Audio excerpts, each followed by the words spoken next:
Welcome back to the Game 7 podcast. I'm Jefferson Penrod alongside college football MacGuffin enthusiast Jackson Jones. So I'm not an enthusiast, but I'm an enjoyer, and I just barely told Jeffy here about the MacGuffin, and I need you to tell them how excited you are about this. This is the greatest day of my life. Nothing has just excited me for like the last 5 minutes like the college football MacGuffin has excited me. Do you want to explain what it is? Should I explain what it is? You can go ahead and explain what it is. So, from my understanding, the college football MacGuffin is basically whoever. So it started with the very first college football game of Rutgers and Princeton, right? And Rutgers won Princeton won that game, and so it has traveled on then with whoever has won the game, going along that chain of playing the team that last has the MacGuffin. So currently, I'll scroll down. There's a spreadsheet for this, by the way. Currently, Notre Dame holds the MacGuffin by virtue of their win against Stanford at the end of last season. Who got it from Cal? Who got it from Louisville? Who got it from Miami? Who got it from South Florida? Who, by the way, was the last G6 team to hold the MacGuffin. Yeah, G6 is. I forgot that's what that's called now because of the Pac-12. Rest in peace to the OG Pac-12. New logo's bad too. You don't like the new logo? No. It's like the Kroger version of the old logo. Oh, you might just have a little bit of nostalgia for the old logo. I do have nostalgia. I wish the old Pac-12 would get back together. I love being in the Big 12 as a Utah fan, but Pac-12 After Dark specifically was fun. It's a good time to be a college football fan. It was fun. Anyways. The MacGuffin. The MacGuffin. By way of note, BYU has held the MacGuffin 3 times, and Utah has held it once. So, BYU potentially with a chance to win the MacGuffin this year. I mean, I guess no matter how things shake out, everyone basically has a chance to win the MacGuffin. True. But BYU does play Notre Dame. So if Notre Dame comes into that game undefeated and BYU beats Notre Dame, BYU would win the MacGuffin for a 4th time in school history, and then Utah could win it for the 2nd time in school history. And yeah, I don't know if that is going to be the case, but that's for a later show. We'll talk about the MacGuffin later. I was saying the schedule, but I would love to talk about the MacGuffin later as well. Anyway, let's talk about something that is actually important. Relevant. Relevant. Thank you. That's the word I was looking for. Except I didn't really look for it. I just didn't say it. Anyway, let's talk about something that's relevant, and that is the NBA playoffs, which are going on. Conference finals currently happening. We're recording this Tuesday afternoon, evening. So Cavs Knicks is tonight, but this will be released after game 1 of that.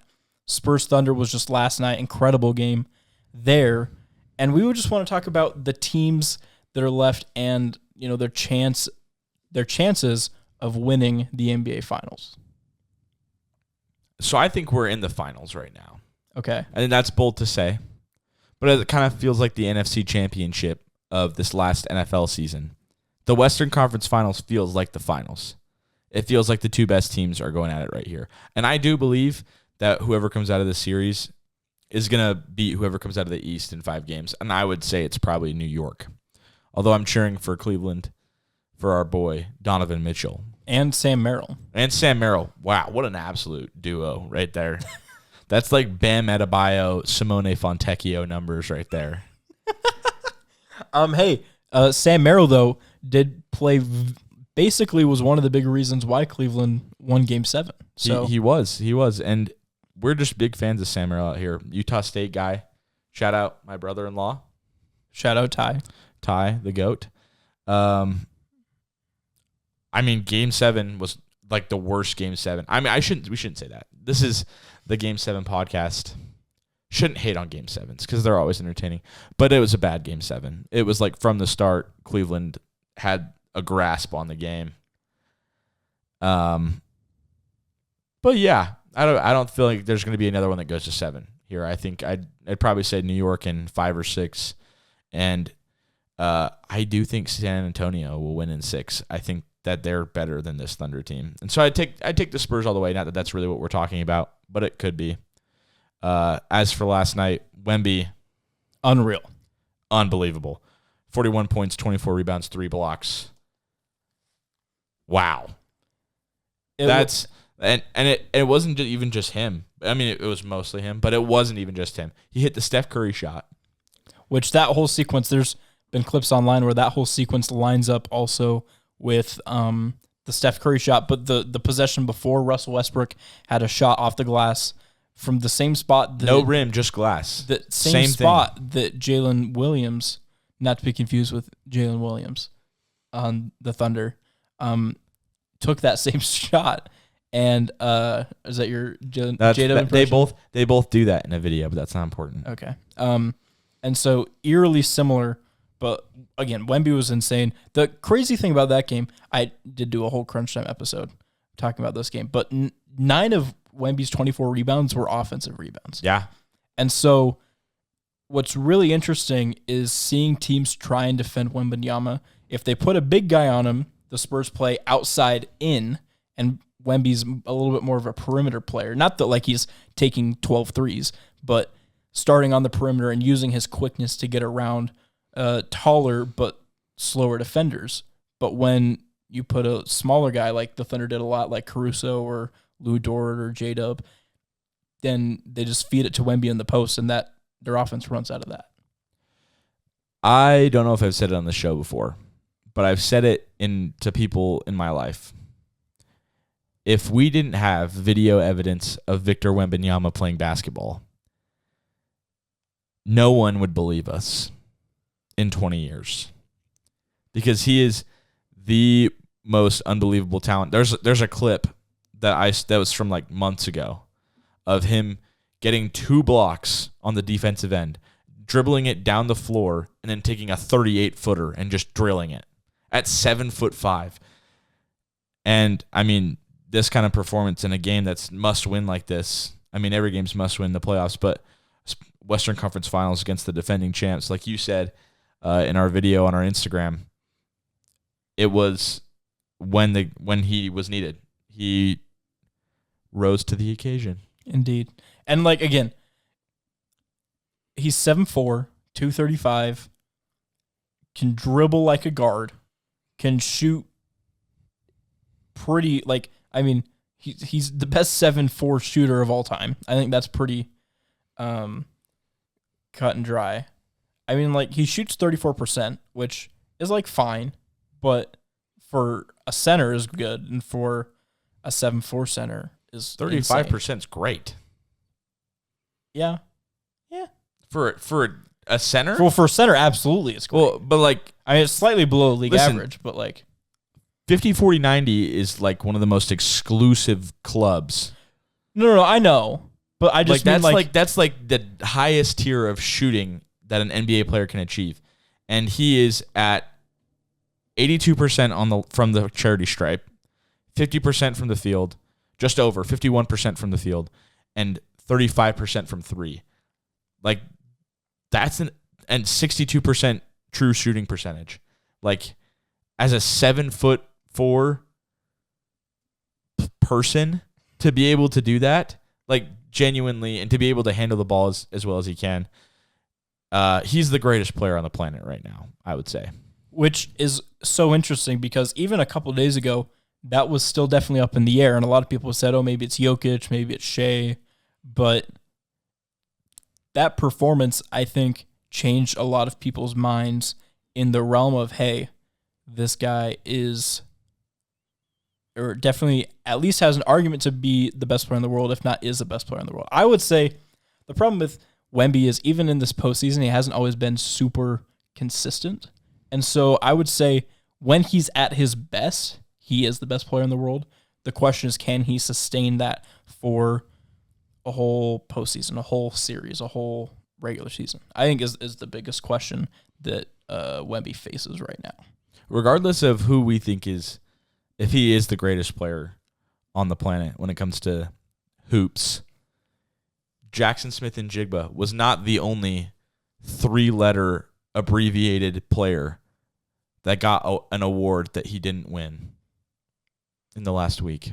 You're going to have to explain that. I know what you're talking about. Shai Gilgeous-Alexander. Well, I know, but the JSN thing. I feel like if you're in the sports realm, I'll explain it. Jackson Smith and Jigba, Offensive Player of the Year in the NFL, received the Defensive Player of the Year. There was no space in between the year either on the trophy. He received the wrong trophy from the NFL. JSN is his nickname. SGA won the MVP yesterday, 2 days ago. Yes, it was before that. It was before game 1. Did not deserve it. I sent Mr. Jeffy here a text this morning that I believe, first off, I did just say that I think Wembanyama is the best player on the planet, but I do think Nikola Jokic is the most valuable player on the planet. He should have won the last 6 MVPs. From 2021 to 2026, Nikola Jokic has been the most valuable player in the NBA. And I think the problem with MVP awards, and this is not exclusive to basketball. It's exclusive, or it's non-exclusive. It applies to all sports. Is the award is called Most Valuable Player, but it ends up just being the best player, right? The best player on the best team, and not just the best player on the best team. And like, it's tough because if you take the award at what value means, I think you're probably right. But across all sports, MVP has just been the best player most of the time on the best team. And so I'm okay with that as long as that's the consensus of that's the point of what the MVP award is. Which is like, that's why I don't like MVP votes and races and awards, is because there's no clear consensus on what that award means. But regardless of that, it was hilarious to see SGA get that award pregame, and then Wemby drops 40 and 20, and SGA gets 24 points, but on 7 of 13 from the field. And by the way, SGA had a plus minus of minus 15 in an 7-point game. So, interesting to kind of see that dynamic. But SGA does always just have occasionally a game or two where he doesn't play good. Yeah, I mean, if you're going to shoot 30% from the field in the Western Conference Finals game 1 in front of your own crowd, that just doesn't feel. I mean, obviously, I'm looking at it from just this one game, and that's not fair to say either, because it's not like he was bad. No, I mean, he was I think the second leading scorer. Yeah, I mean, got outscored by Alex Caruso. My GOAT, Alex Caruso. We do love Alex Caruso on this podcast. I own 2 Alex Caruso jerseys, one of which was gifted to me by Jackson for my birthday. The Chicago Bulls one. Yeah. I've thought about getting you an OKC one just because the bit's got to continue. It does. The problem is, like, very side tangent, I don't love a lot of OKC's jerseys. Like, I think the blue ones are nice, though. Yeah, I don't know. Anyway, we're kind of getting off topic, but we're not really, because we're talking about the Oklahoma City Thunder. But anyway, so I agree. I think the winner of this series will probably end up winning the title. The caveat with that is if this series goes 7, and whether it's injuries or teams are just exhausted, and then you get an East team on fresh legs that just jumps out and steals a game at home, steals a game or two, and then you're just kind of in trouble. I think that's the one caveat. But if I had to rank them, I'd probably go, as of right now, Spurs, Thunder, Knicks, Cavs. I would say the exact same thing. I think OKC really needs their supporting cast. That's the reason they won last year, the supporting cast. They need them to show up, and they didn't in game 1. And that's what Reggie Miller said that on the broadcast, which, if we're talking about value, the reason that the Thunder won that title last year wasn't because of Shea or J-Dub. It probably was because of Alex Caruso, but I think just generally more speaking, it was because of their supporting cast. So they definitely need some help from more than just Caruso. Again, Caruso played great. I mean, 31 points, 8 of 12 from 3, but you can't have Alex Caruso be your leading scorer off the bench. And that just like that. That's insane. Yeah, I say that as one of the biggest Alex Caruso fans out there. If you're gonna defend your title, that just can't be the case. And so, that's kind of how I feel on the West side. East side, I also talked about this on Crunch Time, plugging that. But like, very interesting because we don't really know exactly what the series is going to look like because they only played 3 times in the regular season, and only one of those games was post James Harden trade. So we don't have a huge sample size on how it will look. But I think the one thing that might help the Cavs is it's kind of the same thing that we saw with the Spurs and the Thunder, is that rest versus rust. The Cavs played on Sunday, but the Knicks haven't played in a week and a half. And so I think if they can steal a game and steal home court advantage, especially since the Cavs have been so good at home, that can be helpful. And I think James Harden's been so streaky in the postseason. If he's on, I think Cleveland has a very good shot of going to the NBA Finals. Well, and I think you said it perfectly, rest versus rust. I mean, I do think that it was a contributing factor to OKC and San Antonio. Not that OKC had that much more rest, but they did play a 4-game series. They only played 8 games to this point, right? And San Antonio played 9, 10. They played 6 and then 11. They've played 11. Yeah. They played 5 in the first round, dropped 1 to Portland, and then dropped 2 to Minnesota. One of them they didn't have Wemby because he decided to assault Naz Reid. Which side note, kind of crazy that he didn't get. I mean, suspended. I kind of understand not getting suspended. They didn't even fine him. They did.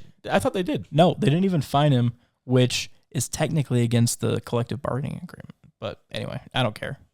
As long as well, I was kind of rooting for Minnesota, but now that happened, I don't want the Thunder. I'd rather see the Spurs go to the finals than the Thunder. 100%. I would also say the same thing, not knowing if there's a lot of hockey fans on here, but I know there's probably a few, would be the same issue with Montreal versus Carolina in the Eastern Conference Finals of the Stanley Cup playoffs. Carolina also only has played 8 games. So that is very much a factor. Are you actually using that rest time right? I think is really what it comes down to. As for who I would like in this game, when this comes out, it would be over. The Knicks. I think Eastern Conference Finals, New York. I think it's going to be electric in Madison Square Garden today. It just feels like, and again, you'll know watching this or listening to this if we're right or wrong. It just feels like this is a game 1 that the Knicks would win. And if the Cavs would steal one of the first 2, I feel like it would be game 2. Well, I feel like if the Cavs win game 1, that's really scary for New York. For sure. That's really scary. So we're on the same page. We got San Antonio, Oklahoma City, New York, Cleveland, but mainly between the 2 teams in the West. Yep. Go Spurs, go. There you have it, folks. Well, we'll be back here in just a second. We've got some college football talk, not just about the MacGuffin, on the other side, so stay with us. We'll be right back. After too long of a break, we're back. And better than ever. Here's what's new with us. First, the Game 7 podcast is now on video. In addition to seeing us on Apple Podcasts and Spotify, we're on YouTube. Go subscribe and make sure you're following us on Instagram at the Game 7 podcast for all the content that will be there. In addition to weekly episodes of the Game 7 podcast, Crunch Time with Jeffy, aptly named, will be back with episodes twice a week. Follow along with all of that content at Crunch Time with Jeffy.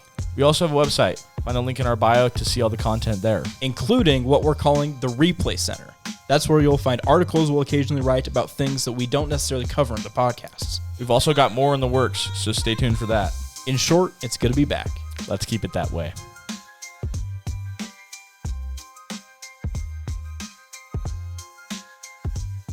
Welcome back to the Game 7 podcast. Jackson, we talked about the college football MacGuffin off the top. How much do you think the college football MacGuffin would go for if you could buy it?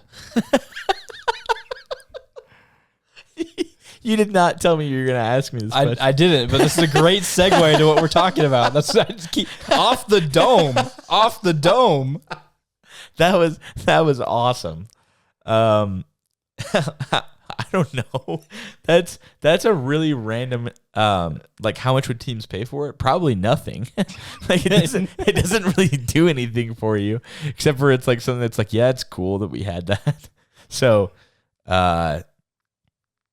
maybe a GTG bar from the, just like a half of an NIL deal, like one of the cheap ones, like not like one of the ones that gives you a truck or brings you AJ DeBanza. You know what I mean? Just like a couple grand and like a bag. No, probably not even a couple. Like one of the ones that's like, we'll put body armor in your fridges. All you got to do is post a video with it. You know what I mean? It's like if the MacGuffin became sponsored by like mini wheats. like before they went out to go to practice, they were like, man, I freaking love mini wheats. You know what I mean? Sponsored by MacGuffin. Anyways, yeah, you took that and ran with it. I'll give you that. We're gonna talk about some college football teams. We each have a college football team that we would buy stock in and a team that we would sell stock in. Why don't you kick us off with your buy? Bye week.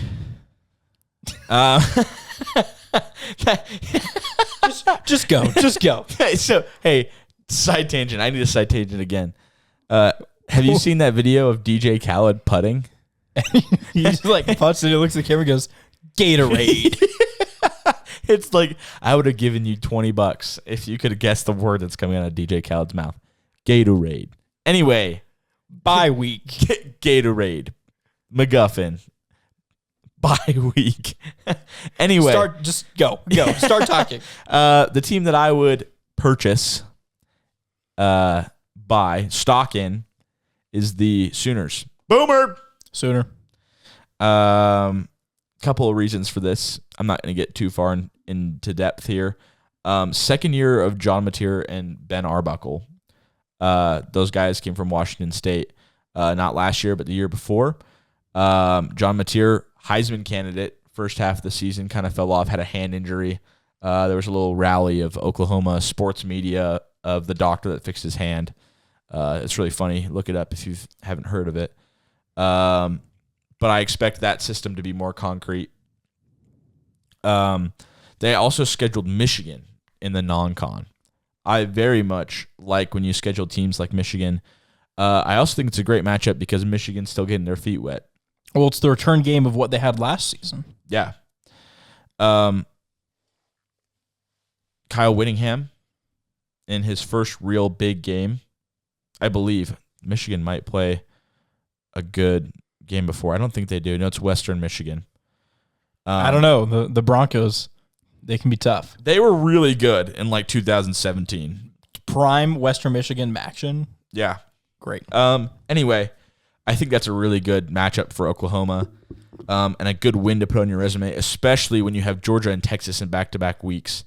In week 4 and week, you do have a bye week in between, but bye week in between Georgia and Texas, week 4, week 6. Two really tough matchups. Could walk out of that 3-2 if you're the Sooners. But another thing that I like about them, very easy back half of the schedule. They play a couple SEC teams that are on the decline, like South Carolina, Florida, Ole Miss, among others. Obviously, still need to work hard to win those games, but very winnable. I like the Sooners. Boomer. Sooner. I think that's fair. Oklahoma was just a weird team last year with the John Mateer injury, and then like how good were they? And then they lost to Alabama at home in the play. It was just a weird season for Oklahoma. So, but they beat Alabama earlier in the season. So weird. So, we were just talking, and anyway, jump cut. If you know what a jump cut is, that was not planned. We had some technical issues. The sun is probably in a little bit different of a spot. We've got different lines of light on Jackson, and the microphones might be in a slightly different spot. But we're back. But if you're just listening, you won't be able to tell. No. So if you're just listening, you're probably really confused. But doesn't matter.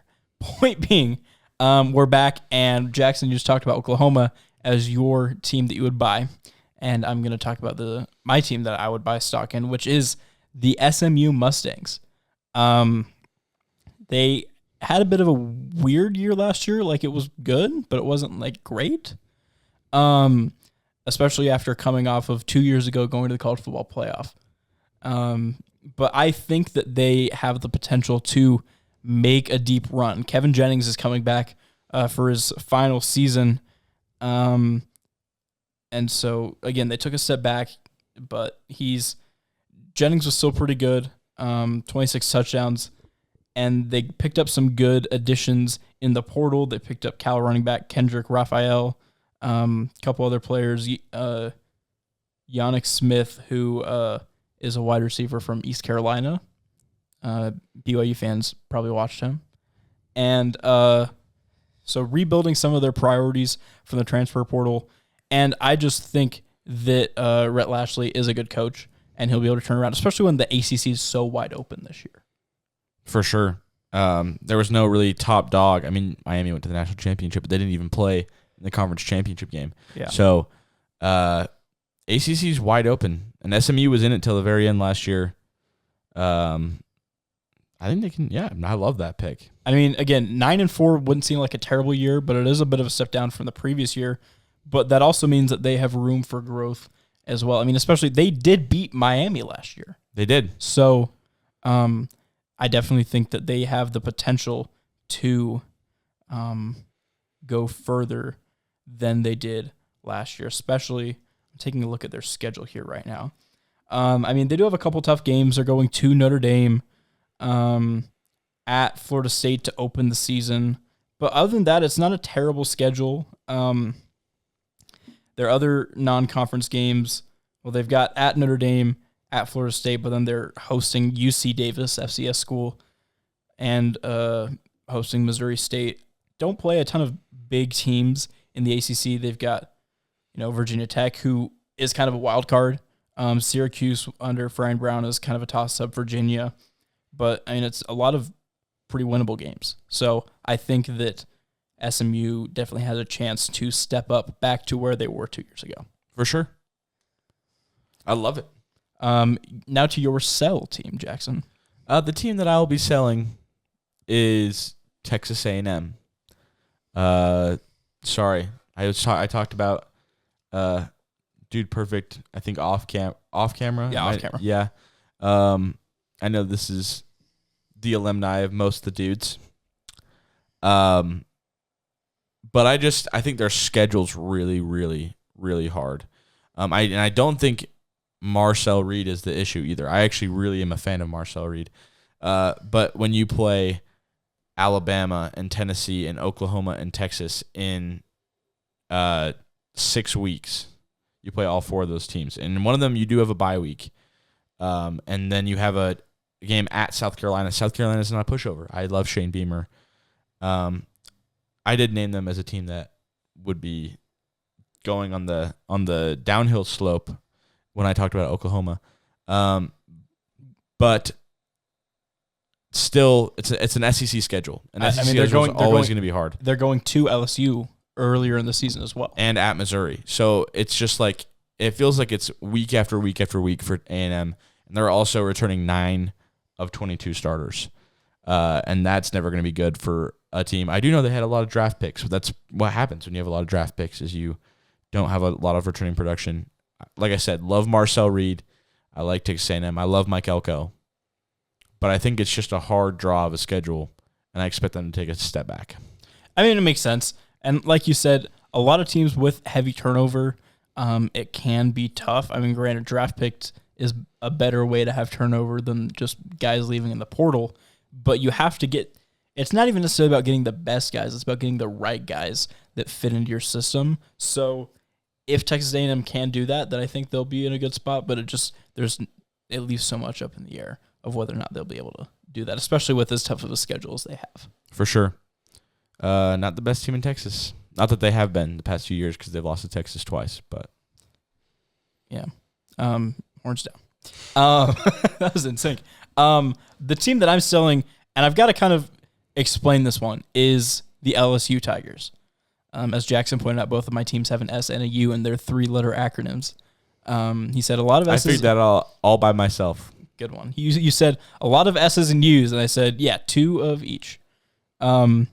Anyways, I got to preempt this by saying that I actually think LSU probably will win a decent number of games.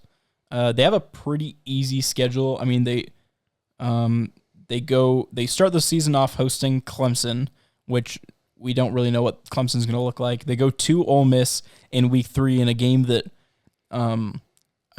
the entire state of Mississippi might be on fire after that one, win or loss. But and it's like Philly after there's a ending to a sports event. And then they play host to Texas A&M, but especially the back half of the schedule, like they host Alabama and Texas, which those will probably be tough. They go to Arkansas, go to Tennessee, go to Auburn, host Mississippi State, go to Kentucky. Like, as far as SEC schedules go, I think it's pretty favorable. So I think they'll probably win a decent number of games. The thing is, I don't think when it comes to the postseason that they'll really be competitive. I mean, granted, they might get there if they can. I mean, it's very feasible that they could go 10-2 with their only losses being to Alabama and to Texas, right? And in this day and age, that probably gets them either they're on the bubble or they are a playoff team. The problem is, I think that they just won't be very competitive in a postseason environment with the roster that they have constructed. I mean, again, they weren't great last year. They did have a ton of turnover. But, lost Garrett Nussmeier. They got Sam Leavitt, which I kind of go back and forth on how good I think Sam Leavitt is. Just have a good chunk of players from Ole Miss, but a lot of the Ole Miss players that made an impact ended up staying at Ole Miss instead of moving with Lane Kiffin to LSU. And I think just the whole Lane Kiffin situation, all the drama there, media pressure and all that might end up, adding on pressure and not contributing to the football team. For sure. My question when it comes to LSU is how much did Lane Kiffin actually do for the program? I don't know if this is a hot take. I'm of the opinion that I don't think Lane Kiffin's really the guy. I mean, he's kind of been just the drama queen ever since he stepped foot into the college football coaching realm. There's a great 30 for 30 on ESPN about Lane Kiffin that is definitely worth a watch, but it just kind of details how, from USC to the Raiders to Tennessee, Alabama, like there's just so many things that drama's just kind of followed him wherever he's gone. Yeah, I'm just not as big of a on Lane Kiffin as I think a lot of people are.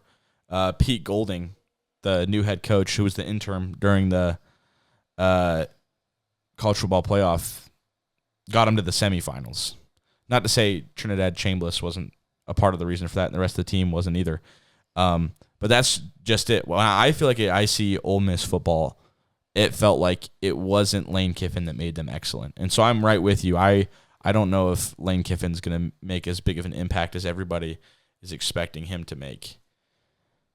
I guess we'll see. That's kind of the whole point of football is that people actually have to play the games to find out. We can sit here and talk on these microphones as much as we want, but do we know a thing about what's going to happen on the field? No. And a lot of other people talk on mics and they don't realize that they don't know what's going on. At least we might not have a following and we might be dumb, but at least we're self-aware that we don't know what's going on. We know that we don't know. Exactly. So that's kind of my take on LSU. Now, granted, again, re to the theme. I just spoke German accidentally. Whoops. Back to the theme of, we don't know what we're talking about. Go back and listen to our college football predictions last year. Terrible predictions. Granted, part of that is just because there's things that happen that are outside of our control, but it's the whole point of that. We're just out here having fun, and then if we're right, then we can look back and say, "Look, I was right." But we're not going to flaunt that we were wrong because we know that we're probably going to be wrong. There's only been a few times where I think we have been able to flaunt and say, "Hey, look at what we did." You had almost the exact 2021-2022 NFL playoff bracket correct. That is true. And I had almost the entire 2022 NBA bracket correct. We Also both true. had the correct Super Bowl and finals picks. And I had because of the way the NFL playoffs work, I had the right conference championships just in the wrong rounds, both of them. And you had some close picks as well there in 2022. So we kind of know what we're talking about sometimes. But that's what we said. We hang our heads when we get it wrong. But it's a hand up moment. It's a hand up moment. But when we're right, we can say, hey, look at that. And it's more just bragging rights than anything else. Yeah. So, any other last college football thoughts, Jackson, besides the MacGuffin? It was about the MacGuffin. Oh, well then. I have a question for you. Okay. Who ends with the MacGuffin? Oh. Let's go ahead.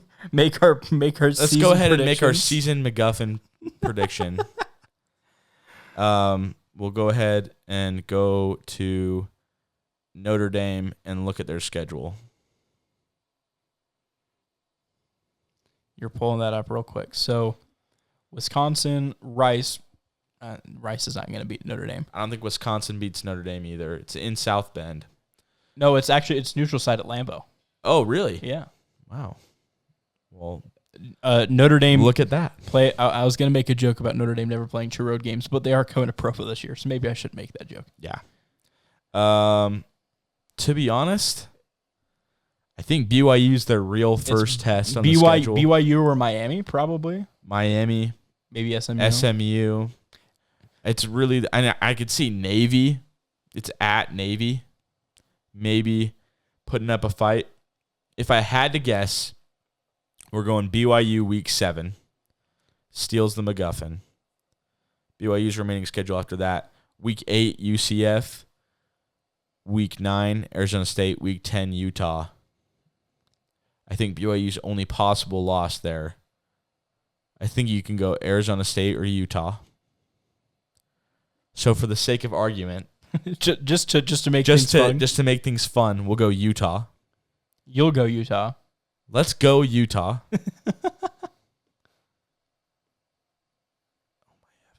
Except your schedule's pretty winnable. I think that Utah loses to Arizona the next week. Really? I do. Are you high on Arizona this year? No, I'm just not super high on Utah. We don't have to get into that.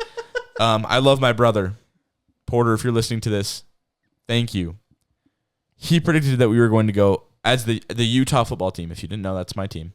We're going 11-1. That's what he predicted for Utah this season. I predicted 8-4, losses to Houston, Arkansas, BYU, and Arizona. So for my own prediction, when it comes to that, I'll break it down closer to the season. Arizona steals it from Utah. Arizona, Kansas State, Arizona State. I think they win the Territorial Cup.